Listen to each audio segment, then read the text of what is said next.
श्री कृष्ण से जुड़ी कथाओं में जीवन प्रबंधन के सूत्र हैं, जिन्हें अपनाने से हमारी बड़ी बड़ी समस्या दूर हो सकती है। जन्माष्टमी के शुभ अवसर पर सुनिए श्री कृष्ण की कुछ खास कथाएं और उनसे मिलने वाली सीख। भगवान विष्णु श्री कृष्ण रूप में अवतार लेने वाले थे। देवकी और वासुदेव कंस की कैद में थे। कंस ने देवकी वासुदेव की 6 संतानों का वध कर दिया था। 7वीं संतान के रूप में बलराम देवकी के गर्भ में आए तो भगवान विष्णु ने योग माया से कहा कि इस 7वीं संतान को देवकी के गर्भ से निकालकर वासुदेव जी की दूसरी पत्नी रोहिणी के गर्भ में स्थापित कर दो। इसके बाद कंस को ये सूचना दी जाएगी कि 7वां संतान गर्भ में ही गिर गया है। योग माया ने ऐसा ही किया। इसके बाद जब 8वीं संतान के जन्म का समय आया तो भगवान ने योग माया से कहा कि अब मेरे अवतार लेने का समय आ गया है। जब मेरे अवतार का जन्म होगा ठीक उसी समय आप गोकुल में यशोदा के गर्भ से जन्म लेना। वासुदेव जी कंस के कारागार से निकालकर मुझे गोकुल पहुंचाएंगे और आपको लेकर कंस के कारागार में आ जाएंगे। जब कंस 8वीं संतान को मारने के लिए आएगा तब आप मुक्त हो जाना।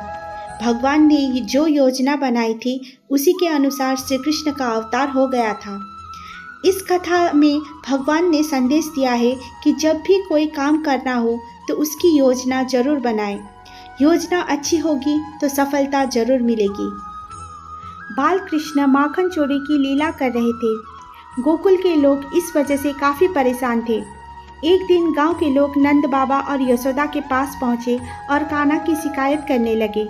नंद बाबा ने कृष्ण से पूछा कि तुम माखन चोरी क्यों करते हो, जबकि हमारे घर में तो बहुत माखन है।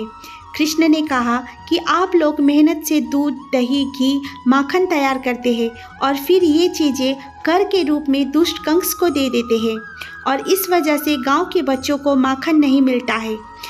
आपके इस काम से कंस की ताकत लगातार बढ़ रही है। अगर आप कंस को कर देना नहीं रोकेंगे तो मैं तोड़ फोड़ करता रहूँगा ताकि ये माखन कंस के पास ना पहुँचे और गांव के बच्चों को मिल सके। इस कथा में श्री कृष्ण ने संदेश दिया है कि हमें ऐसे काम नहीं करना चाहिए जिनकी वजह से गलत लोगों की ताकत बढ़ती है। द्वारका में एक सूर्य भक्त था सत्यजित। उसे सूर्यदेव ने स्थामक नाम की चमत्कारी मणि दी थी। यह मणि रोज 20 तोला सोना उगलती थी। एक दिन श्री कृष्ण ने सत्यजित से कहा कि आप ये मणि राजकोष में दे देंगे तो इसे मिलने वाले धन से प्रजा की अच्छी देखभाल हो सकेगी। सत्यजित ने श्री कृष्ण को मणि देने से मना कर दिया।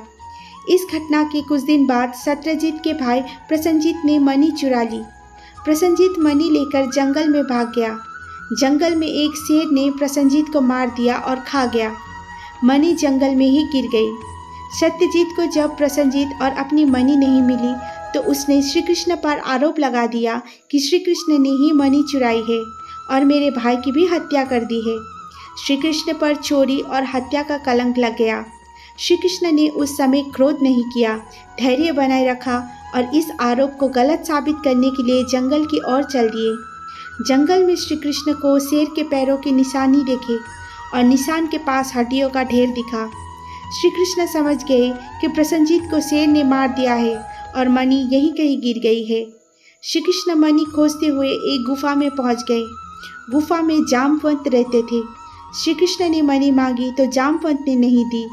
इसके बाद दोनों का युद्ध हुआ। युद्ध में श्री कृष्ण जीत गए।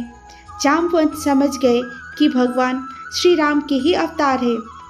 इसके बाद जामवंत ने मणि श्री कृष्ण को दे दी और अपनी पुत्री जामवंती का भी विवाह भगवान के साथ कर दिया। द्वारका लौटकर श्री कृष्ण ने वो मणि जामवंत से लेकर सत्यजित को दे दी और पूरी सच्चाई बता दी। सत्यजित को अपनी गलती का बहुत पछतावा हुआ।